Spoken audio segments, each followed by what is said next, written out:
서로 한번 보시면서 이렇게 축복하세요. 얼굴을 뵈니 하나님을 뵙는 것 같습니다. 로마서 강해 다시 한번 10주 만에 다시 로마서 강해로 들어왔습니다. 오늘 설교 제목만 따라서 한번 해보실까요? 누구의 종으로 살까? 한 젊은이가 있었습니다. 근데 이 젊은이가 무슨 생각에 사로잡혔느냐면 나는 쥐다. 엉뚱한 생각이죠. 근데 그 생각에 완전히 사로잡혀서 매이고 그 생각에 종이 된 거예요. 그래서 이 젊은이가 행동할 때도 꼭 쥐처럼 행동을 해요. 걸어가는 것이 아니라 네 발로 기어가고요. 여러분 상상을 해보세요. 이게 꼭 있으면 밝은 데를 피해서 어두운 데로 가서 꼭 거기에 웅크리고 앉아있고, 먹을 것도 두 손으로 이렇게 잡고 쥐가 이렇게 갉아먹는 것처럼 음식을 그렇게 갉아먹고. 그래서 이 증상이 너무 심각해서 정신병원에 입원을 시켰거든요. 그래서 의사를 통해서 쭉 치료를 받는데 별 말을 해도 이 청년의 생각을 바꾸질 않는 거예요. 옆에서 무슨 말을 하더라도 나는 쥐라는 거예요. 그래서 이것을 어떻게 치료할까 고민하다가 좀 생각을 바꿔보자 해서 그분에게 맞습니다, 당신은 쥐였습니다, 인정을 해주니까 이 청년이 갑자기 눈빛이 달라진 거예요. 야, 제대로 된 의사를 만났다. 내가 쥐라는 것을 생전 처음 인정해주는 의사를 만났다고. 그러면서 이제 거기서 대화를 시작하는데 이 의사가 당신은 과거에 쥐였던 것이 사실이었습니다. 그러나 이제 당신은 사람이 됐습니다. 그래서 이제 그 과정을 쭉 이렇게 설명을 해서 드디어 이 젊은 청년이 내가 쥐였다고는 생각의 종에서 벗어난 거예요. 그 이제 퇴원을 했죠. 그래서 병원물을 나셔서 퇴원을 하는데 1분도 안 돼서 이 청년이 사색이 돼서 의사에게 팍 뛰어오는 거예요. 선생님 큰일 났습니다. 왜 그래? 병원물을 나서는데 고양이가 있잖아요. 아이, 걱정 마, 당신 더 이상 쥐가 아니고 인간이라고. 그러니까 고양이 절대로 두려워하지 말라고. 그러니까 그 청년이 하는 말이, 그런데 선생님, 내가 쥐였다가 사람이 됐다고 하는 것을 고양이가 알까요?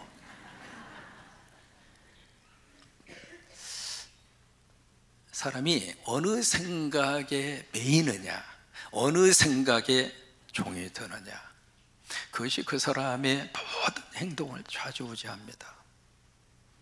오늘 로마서 6장에 종이라고 하는 단어가 10번 나옵니다. 이 종이라고 하는 말은 영어로 슬레이브, 노예입니다. 헬라어로는 듀올로스라고 하는 단어를 씁니다. 이 종에게 있어서 몇 가지 질문을 던져볼까요? 종에게 자유가 있을까요? 같이 설교 도와달라고 부탁했잖아요. 종에게 자유가 있을까요? 종에게 선택권이 있을까요? 종에게 결정권이 있을까요? 종에 대한 모든 소유와 자유와 결정권과 선택권은 누구에게 있습니까? 주인입니다. 그래서 종은 주인을 잘 만나야 돼요. 주인 잘못 만나면 평생을 거기에 매여서 종으로 살다가 종으로 끝나는 거예요. 오늘 로마서 6장 본문의 말씀에 두 가지의 종이 나와요. 첫째, 죄의 종이 나옵니다. 이 죄의 종이라고 하는 것은 주인이 누구냐면 마귀와 사탄입니다. 마귀와 사탄이 주인 노릇을 하는 거예요. 그래서 그 주인을 섬기면 이 사람이 어떻게 사는가? 계속 죄를 지으면서 살아요. 그러니까 죄를 지으면서 살기 때문에 그 죄의 굴레를 벗어날 수가 없는 거예요.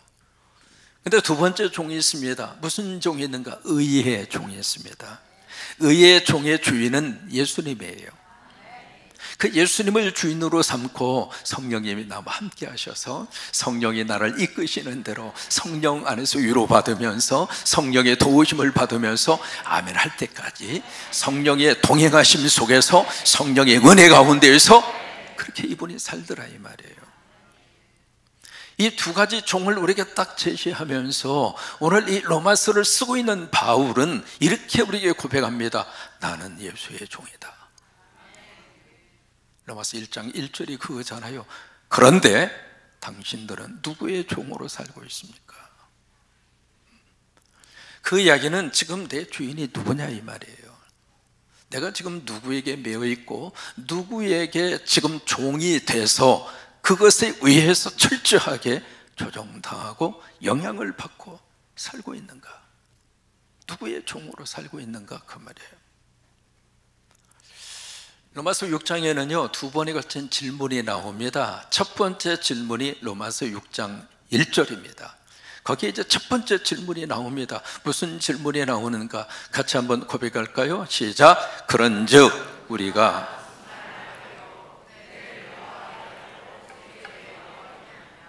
질문이 나옵니다. 더 이상 내가 뭘 말을 더 할까? 은혜를 더하게 하려고. 왜 이 말씀이 나왔느냐면 로마서 5장 20절 때문에 그래요. 그 죄가 많은 곳에 은혜가 많다. 그 말씀이 딱 선포되니까 그 말씀을 오해하는 거예요. 아 그래? 아 그러면 은혜 많이 받으려면 죄를 많이 지어야 되겠구나. 똑같은 말이라도요 그 말을 참 묘하게 꽈배기처럼 꼬아가지고 해석하고 받아들이는 사람들이 있잖아요. 그런 것처럼 로마서 5장 20절의 말씀을 자기 식대로 아전인숙적으로 곡해하는 거예요. 우리가 성경을 읽을 때 그렇게 곡해하는 성경 구절이 의외로 많습니다. 두 가지만 대표적으로 말씀을 드릴까요? 잠언에 보시면은요, 잠언 말씀에 잠언 29장 18절입니다. 묵시가 없으면 백성이 어떻게 행해요? 방자에 행한다. 저때의 묵시라고 하는 것을 꿈과 비전으로 해석하거든요. 근데 저때의 묵시라고 하는 것은 꿈이나 비전이 아니라 저때의 묵시는 영어로 리빌레이션, 계시입니다. 그 계시가 바로 뭐냐면 하나님 말씀 성경이에요. 그러니까 하나님의 말씀을 모르면, 하나님의 말씀을 거역하면, 하나님의 말씀을 멀리하면 사람이 방자히 행한다는 것은 무질서하다. 그리고 방황한다 이 말이에요. 여러분, 하나님 말씀이 우리 인생의 빛입니다. 빛이 없으면 인간은 어둠 속에서 살 수밖에 없어요. 여러분들이 차를 타시면 지금은 내비게이션에 다 보편화되어 있습니다만은 내비게이션 딱 킨 다음에 낯선 길을 걸어갈 때, 그 달려갈 때 누구 음성을 듣고 가면 돼요? 내비게이션에 누구 음성? 여자 말. 하여튼 여자 말만 잘 들으면 굶지는 않아요. 그러니까 내비게이션이 여자의 말, 저 그 내비게이션 이렇게 볼 때마다 이게요 옵션으로 집어넣어서 여자 말만 들을 것이 아니라 남자 음성으로 좀 바꿔줬으면 좋겠어. 그러니까 그 음성을 듣고 가면은 원하는 목적지에 우리가 갈 수가 있잖아요. 그런 것처럼 우리가 하루하루 사는 것은 마치 낯선 길을 달려가는 차하고 똑같아요. 빛이 필요하다 이 말이에요. 안대를 받고 살아야 돼요. 그 빛이 무엇인가? 하나님 말씀이에요. 근데 그 말씀이 없으니까 어떻게 사람이 사는가? 무질서하게 살고 혼돈 가운데 그렇게 방황하면서 인간이 산다 그 말이에요. 그 다음에 마태복음 18장 20절에 보시면 이 말씀도 오해하고 곡해하는 경우가 있거든요. 두세 사람이 내 이름으로 모인 곳에 나도 그들 중에 있느니라. 이게 저 말씀을 어떻게 곡해하느냐면 두세 사람이니까 진짜 교회는 두 사람이나 세 사람 속으로 모여져야 그게 진짜 교회다. 이게 두 사람이나 세 사람 이상으로 이렇게 큰 교회로, 성박교회 같은 교회는 교회가 아니다. 맞아요? 그게 아니에요. 속으로만 교회고, 그리고 큰 사이즈의 교회는 교회가 아니다. 그 뜻이 아니라 작은 인원수가 모이는 곳이라 할지라도 주님이 함께 하겠다 이 말이에요. 그런 것처럼 로마서 5장 20절의 말씀을 오해를 해서, 그래 하나님의 은혜를 크게 받으려면 죄를 많이 짓자, 그렇게 생각하고 그렇게 이해하고 곡해하는 사람들에게 로마서 6장 1절 말씀에 그렇게 질문을 던지는 거예요. 뭐라고 말씀하시는가? 다시 한번 로마서 6장 1절 말씀에 1절로 가서 보시면, 그런즉 우리가 무슨 말하리요? 은혜를 더하게 하려고 죄에 거하겠느냐. 그래서 2절 말씀에 답을 주잖아요. 2절에 뭐라고 말씀을 하십니까? 그럴 수 없느니라. 그러니까 조금 그런데요, 그럴 수 없다 이 말이에요. 다른 번역에 보시면 그 앞에 결코라고 하는 말이 들어가 있습니다. 아니면 절대로라고 하는 말이 있거든요. 결코 그럴 수 없다. 아니, 그래서도 안 된다. 왜? 죄에 대해서 죽었는데. 더 이상 우리가 죄의 종이 아닌데 왜 종처럼 죄에 매여서 계속 우리가 죄 가운데 우리가 사느냐? 그래서는 안 되지. 아니, 그럴 수 없지. 그 다음에 로마서 6장에 두 번째 질문이 나옵니다. 그 질문이 오늘 6장 15절입니다 15절에 또 한 번의 질문이 나오거든요. 같이 한번 읽습니다. 그런즉 어찌하리요? 우리가 법 아래 있지 아니하고 은혜 안에 있으니 죄를 지으라. 자, 보세요. 법 아래 있으면 우리가 죄를 지으면 심판받아요.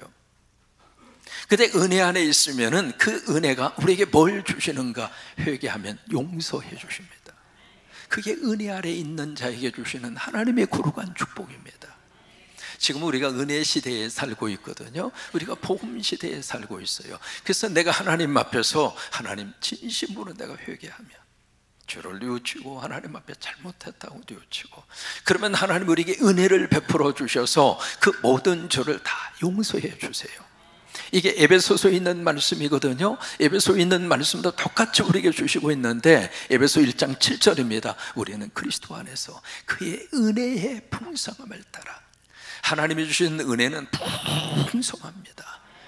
그래서 아무리 큰 죄로 할지라도 하나님 앞에 회개하면, 하나님 앞에 잘못을 빌고 용서를 구하면 그의 피로 말미암아 그 다음에 뭐예요? 속량, 곧 죄 사함을 받았느니라.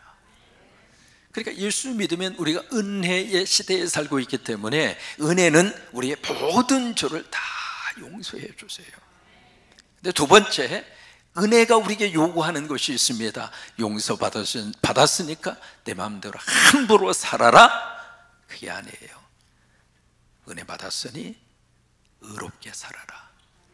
은혜 받았으니 이제는 죄와 단절된 삶을 살아라. 그게 은혜가 요구하는 두 번째고요. 그래서 오늘 15절의 말씀도 그거예요. 우리가 은혜 안에 있으니까 이제 마음대로 죄를 지어도 되느냐? 그렇게 만약에 질문을 하는 사람이 있다면 로마서 여기에 6장 15절 말씀에 뭐라고 대답을 하고 있는가? 그럴 수 없다, 이 말이에요.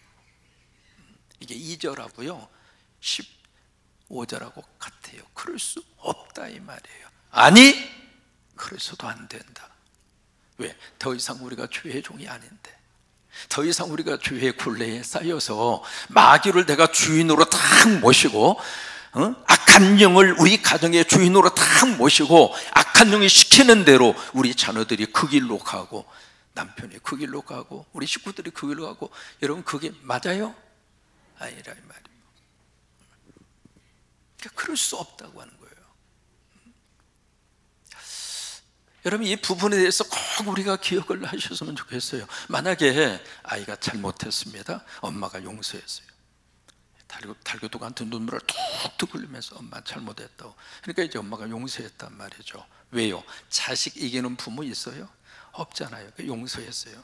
그러니까 아이가 마음속에 딱 생각하기를, 아 그렇구나, 이제부터 내가 잘못해도 괜찮다고 하는 허가증을 엄마가 나에게 줬구나, 그렇게 딱 생각을 하고 그 다음부터 더 잘못을 더 세게 하는 거예요.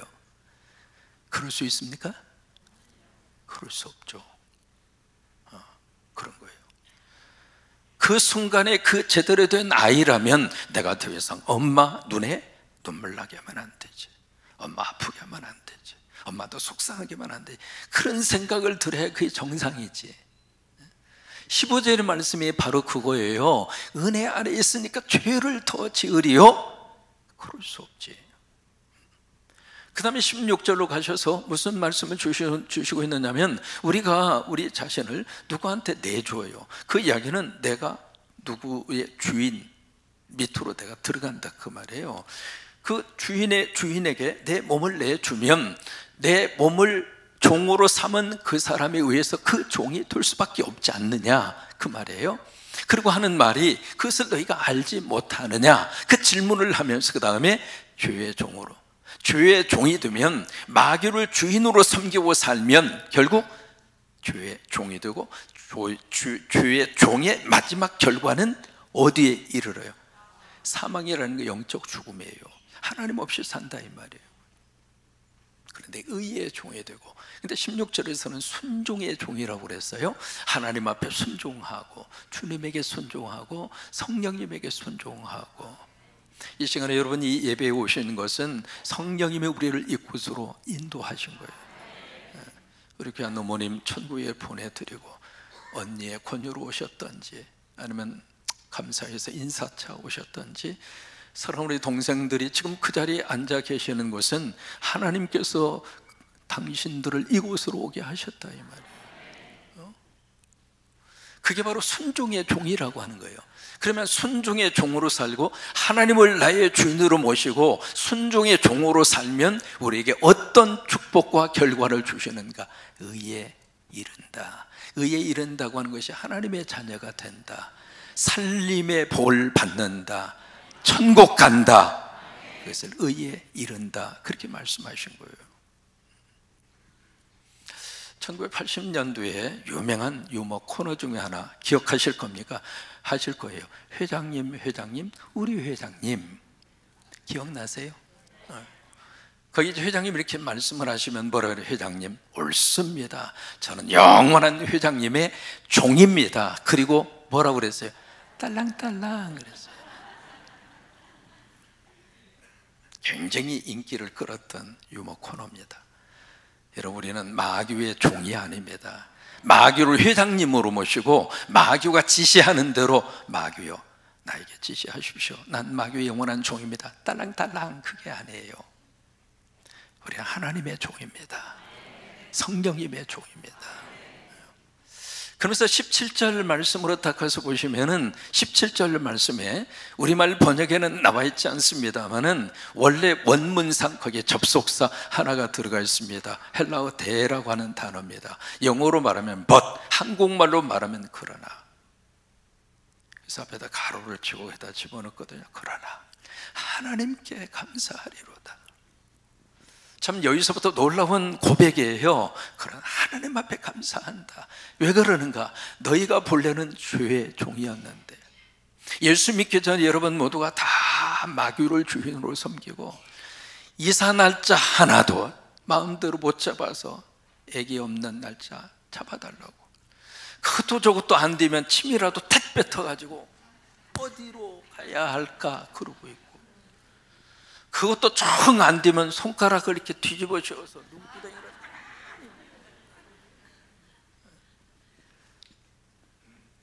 이게 다 죄의 종으로 살았다 그 말이에요. 귀신은 왜 그렇게 많은지, 직간 귀신, 달걀 귀신, 태문간 귀신, 부엌 귀신, 심지어 우물간 귀신. 세상 어렸을 때인데 지금도 기억이 납니다. 조그만한 또랑이 있거든요. 또랑에도 귀신이 있대야. 그래서 또랑 귀신, 별 귀신이 다 있어요. 이게 죄의 종으로 살면 계속 그렇게 매여서 살아요. 매여서 살아. 그러니까 본래 그렇게 살았다 이 말이에요. 그렇게 살았는데 그 다음에 너희에게 전하여 준 바 교훈의 본, 그것이 바로 뭐냐면 복음이에요. 이 땅에 복음이 들어왔습니다. 이 땅에 예수 그리스도의 은혜가 들어왔어요. 그것을 우리가 듣고 마음으로 순종했어요. 그것이 바로 뭐예요? 믿음으로 고백한 거죠. 나 이제 주인 바꿀란다. 나 더 이상 주인 안 섬길란다. 언제까지 내가 귀신에 매여서 내가 그런 모습으로 내가 살 것인가? 그래서 주인을 바꿔버린 거예요. 못 살겠다, 주인 바꾸자. 그래서 마귀 주인에서 하나님 주인으로 바꾼 거예요. 무엇이?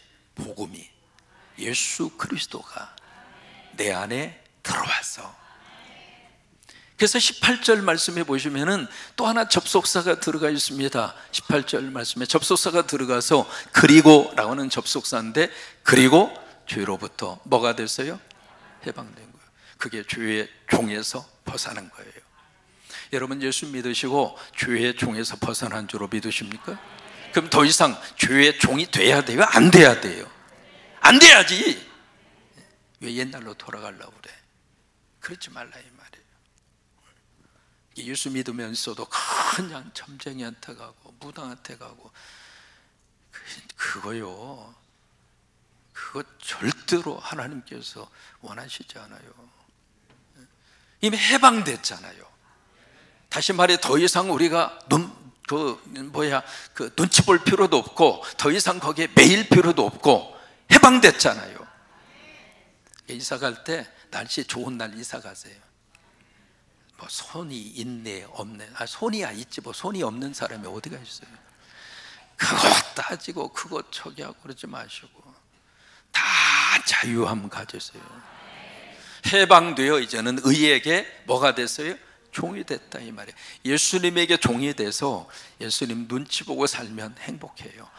하나님의 눈치를 보면 가정이 편안합니다. 그러니까 우리 자녀들도 하나님의 눈치를 보면 우리 자녀들이 열심으로 해요. 그리고 자녀들 속에 하나님의 복이 있어요. 그러니까 죄로부터 해방되어 이제는 누구에게 종이 됐어요?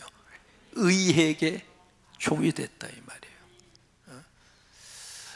제가 이제 로스앤젤레스에 살았어요. LA 지역에 20년 살았으니까 뭐 꽤 살았죠. 거기서 가까운 도박의 도시가 2개가 있습니다. 2개가 있는데 어쨌든 가장 많이 가는 도박의 도시가 라스베가스예요. 네바다에 있는 그런 도시죠. 거기는 아예 처음부터 도박을 위해서 원래 중국 사람들이 건설한 도시입니다. 사막에다가 라스베가스라는 도시를 건설했어요. 그 도시의 비행기 타 이렇게 보면은요, 전체가 다 사막인데 거기에 불야성을 이룹니다. 그래서 라스베가스는 여러분 꼭 한번 가서 보셔야 되는데 그 중에 하나가 바로 뭐냐면 돈의 힘이 이렇게 강하구나, 그걸 보여주는 게 라스베가스예요. 돈을 가지고 사막에다가 그와 같은 도시를 만든 거거든요. 그 옆에 후베댐이라고 하는 댐이 있었고요. 근데 이게요, 주말만 되면 그쪽으로 올라가는 차들이 얼마나 많은지, 꼬리에 꼬리를 물고 꼬리에 꼬리를 물고. 여러분 어쩌다 한 번씩 가서 하는 거야. 보라고 그래요. 저도 했을까요? 안 했을까요? 라스베가스 제가 집회도 많이 갔고요. 저하고 친한 목사님이 거기서 목회도 하고 계시고 몇 번을 방문을 하고 그랬으니까 했을까요? 안 했을까요? 어떻게 알아요? 한두 번쯤이야 뭐 해도 누가 뭐라고 그래요. 그런데 이게 아예 습관이 됐어. 습관이. 이게 미국 사람들은 한 주간 일을 하고 주급을 받아요. 체크라고 하는 수표를 받거든요. 되게 이제 금요일 날 딱 끝나면 그때 되게 체크를 주는데, 그걸 받아가지고 그냥 어디로 가는가? 라스베가스로 가는 거예요. 가가지고 딸까요? 잃을까요? 그렇게 말씀하신 분은 절대로 하지 말아요. 잃을 걸 뭐하러 합니까? 근데 이분이 아예 거기에 중독이 됐어. 아예 거기에 종이 된 거예요. 계속 가는 거예요. 계속. 근데 이분이 이제 결혼을 하셔서 부인이 임신을 했습니다. 그래가지고 오늘 내일 그러는 거예요. 그러면 아무리 가고 싶어도 부인이 지금 아기 나기 직전인데 가야 돼요? 안 가야 돼요? 대답 안 하신 분은 갈 거예요? 아무리 하고 싶어도 사람이, 인간의 기본적인 도리 그 자리에는 지켜줘야지. 근데 부인이 아기를 낳으려고 그러고 있는데 라스베가스로 도박하러 가더라 이 말이에요. 이게 종이지 뭡니까? 안 그래요? 이게 무슨 자유가 있느냐고요. 철저하게 거기에 매여 있는 거지. 우리가 예수 믿고 정말 예수님 안에서, 여러분 요한복음 8장 32절 말씀에 예수님이 그렇게 말씀하시죠. 진리를 알지니 진리가 그대를 자유롭게 할 것이다. 예수 믿고 하나님이 주시는 자유입니다. 어느 정도의 자유인 줄 알아요? 죽음까지도 두려워하지 않는 자유. 이게요, 기독교 외에는 이 자유를 준 종교가 없어요. 그 정도 자유를 하나님이 우리에게 주셨는데 그냥 마귀를 주인으로 섬기고 꼼짝 못하고 거기에 묶여가지고, 그건 믿음의 사람의 삶의 자리가 아니에요. 여러분 예수님 안에서 다 자유함을 얻으시고, 예수님 안에서 자유함을 얻으시고, 아멘입니까? 따라서 하세요. 내 주인은 하나님이시다. 우리 가정의 주인은 예수님이시다. 우리 자녀들의 주인은, 왜 목소리가 저보다 작아요? 성령님이시다. 우리 민족의 주인은 하나님이시다. 신학자 가운데 에밀 브루너라고 하는 신학자가 그 이야기 했어요. 인간에게는 자유가 있다. 하지만 그 자유는 하나님의 종이 될 때에만 진짜 누릴 수 있는 자유다.